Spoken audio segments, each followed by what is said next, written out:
When it comes to electric over hydraulic brakes, they have superior stopping power.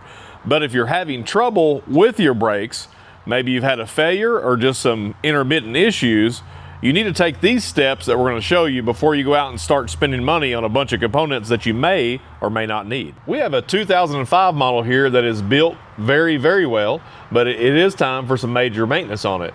Customer complaint on this unit was they were having trouble with the brake system. It is electric over hydraulic brakes.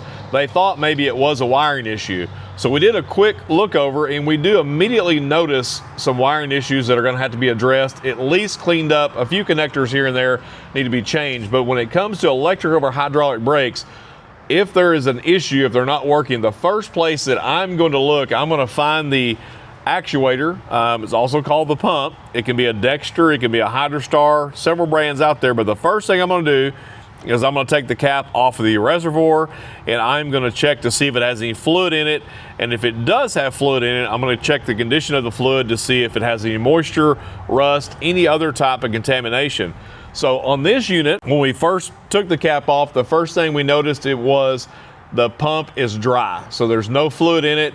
No rust, no contamination, it's just dry. So that tells me immediately it has a leak somewhere.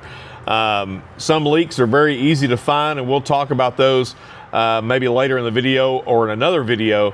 But my main concern on a pump, whether it's a Dexter, Hydrostar, some of the other brands, if the pump is dry on fluid, if it has been operated or run dry, many times it will burn the pump up. Pumps are expensive. Depending on manufacturer, they can start out, in the $600 range and go over $1,000. So we're going to show you today what to look for and how to diagnose the pump before you go out and just buy a new one, because this may not be your issue.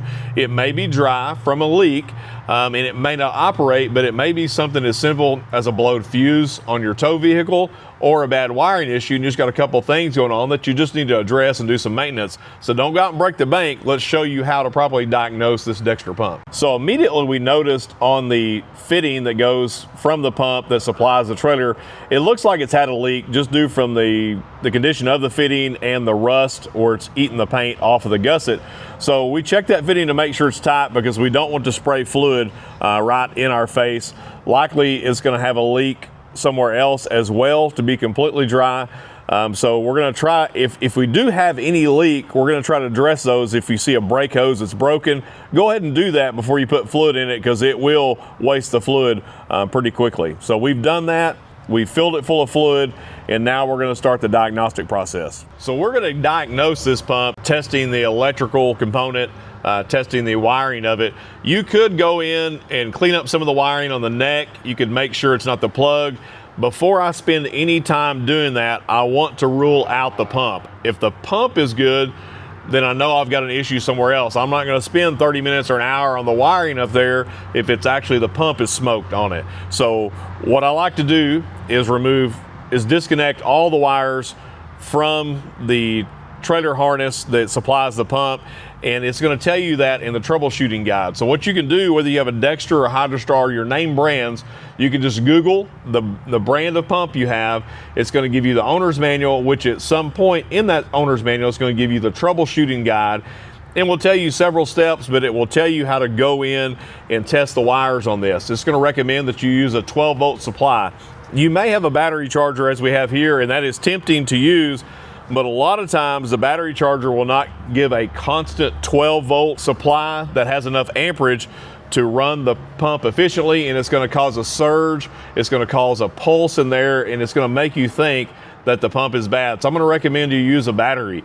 If you have a fully charged breakaway battery, that's fine, or if you have a 12-volt battery, a deep cycle that's fully charged, just something along those lines that's going to give a good constant 12-volt supply to that, and some jumper wires, and follow those manufacturers' troubleshooting guide on that. I'm going to cover how to do this one. I'm going to go grab my battery, I'm going to grab my jumper leads, and we're going to see if this pump is in operating condition. When it comes to testing electrical components, it is pretty handy just to have one of these small breakaway batteries laying around to use for that if they're charged. I do keep a couple spades on this when I'm not using it, just so if something doesn't fall on it and cause a short out. Also, a retractable lead tester is pretty handy, other than just, you can make your wires, put spades on it, but this is pretty handy. I have these in a couple different sizes. We'll be sure to leave a link to any of the products that you can get, from replacement parts to some of our testing equipment.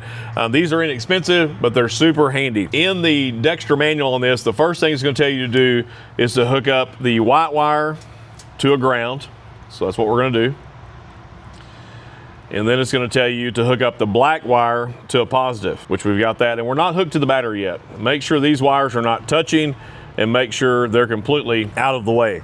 So now we're going to supply power to the unit and follow a test procedure. So I'm going to hook up the power.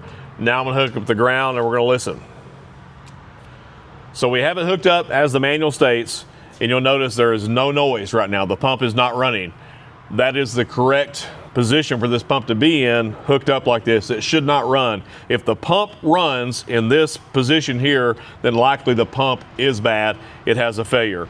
So the next procedure states this: take the blue and black wire and hook to the positive. So we're going to do that. Make sure we're all clear. Hook the ground back up, and let's listen.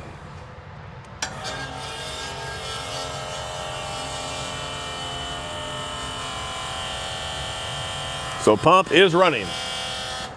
So at this point, the pump is running and should pressurize. And what that means is it should run and it should get really loud, and you should hear a change in the pump because it's pressuring up. If it just runs a constant lower hum, it likely has a leak. So you're going to need to pull your cable off and go back and start immediately checking for leaks. If you see fluid pouring out somewhere, you need to address the leak at that time before you go any farther. There is one more way that you need to test this, but you need to go and look for a leak. So as we were running the pump and listening for change, it pressured up some, but it didn't come to full pressure, in my opinion. That's why we pulled the wires off. We went and looked at the lines, and we did identify a small leak at a Y connection on the front axle. So we went ahead and tightened that back up. Now we're going to test it again, see if we can get the full pressure. Once we get the full pressure, then we will take a look for any other leaks. So we'll hook the ground back up and listen, see if we can hear the pump make a different noise.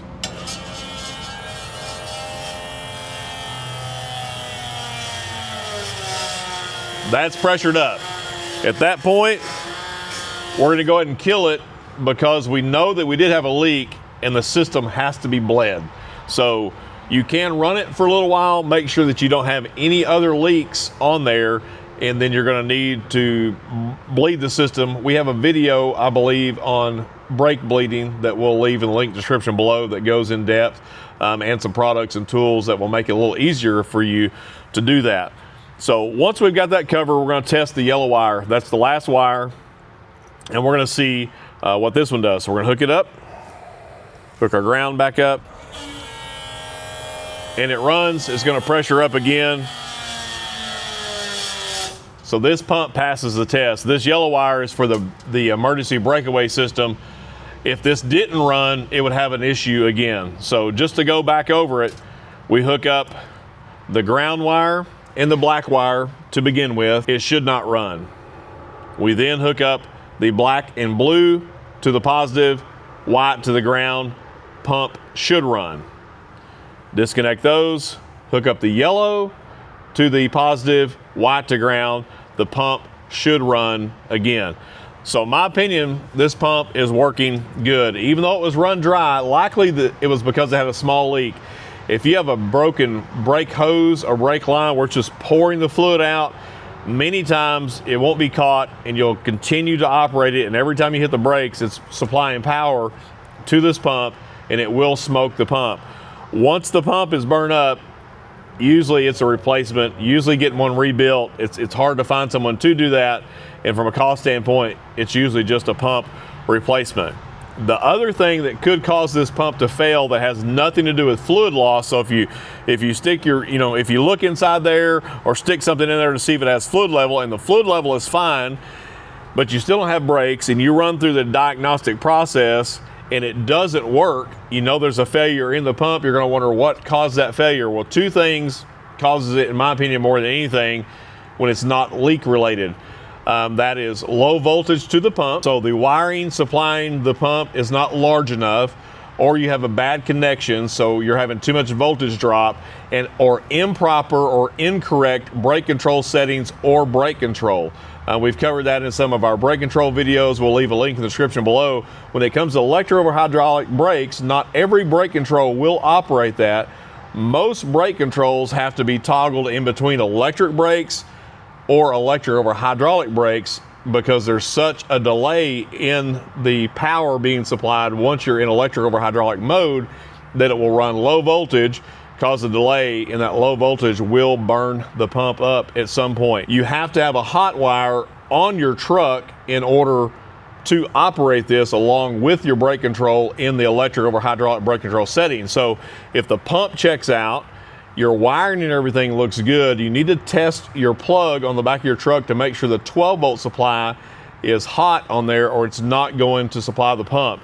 So you can see, if you just got into the weeds of the wiring, if you know that, hey, there may be a little issue, or maybe my plug's worn, you can spend a lot of time, or you could just go ahead and just make sure the pump works. Spend your time there first. Let's diagnose the pump. Let's put hands on the pump. Hey, everything works good. If nothing else, it gives you a time to make sure the connections are great. At least use a good heat shrink connection on this. Heat shrink butt connectors, we'll leave a link in the description below on those. And at this point, while you've got this open, go ahead and check your junction box if you had it, or if you have like a plug-in style harness. Sometimes those get loose, sometimes those get corroded. Check those. Check your 7-way plug if it's removable. If it has a molded plug like this one has on the front, this one is a candidate to be replaced because of the oxidation on the end of the plug. We'll see if we can see it. It's got some oxidation. It's got some dielectric grease in there, which is okay. You've heard me say before, in dielectric grease, it will keep it from corroding, but if you don't keep it covered when not in use, it will attract dirt and crap to get in there and cause you to have a bad connection. On molded plugs as well, sometimes depending on if you live up north where it's really cold, or down here where it's really hot, these will expand and contract in such a manner to where they'll get loose and cause you to have a bad connection there. I'm not a fan of the molded plug. They use the molded plugs because they're easy for the installers to put on. My favorite thing to do with a molded plug is to cut that dude off and put a good Pollock 7-way on there. We'll leave a link in the description below to show you how to wire one of those. That solves you a lot of trouble. I just don't like the molded plug, is what it is. If you're having trouble with your electric over hydraulic brakes, the sooner you recognize that and the sooner you address it, could save you some money. Because if you do have a major leak and you run this dry, I mean, you may dump $1,000, then you're going to have to bleed the system. And on this one, we do have to bleed it, so you're going to spend some hours doing that. While you're doing this maintenance, it's a good time to check all your brake hose connections, check all your brakes, just check everything related to the electric over hydraulic brake system, just to save you money and just to keep you stopping. We want to roll down the road, but at some point, you got to put the brakes on. Sometimes you got to stop. So keep stopping, keep checking those lug nuts, and we will see you down the road.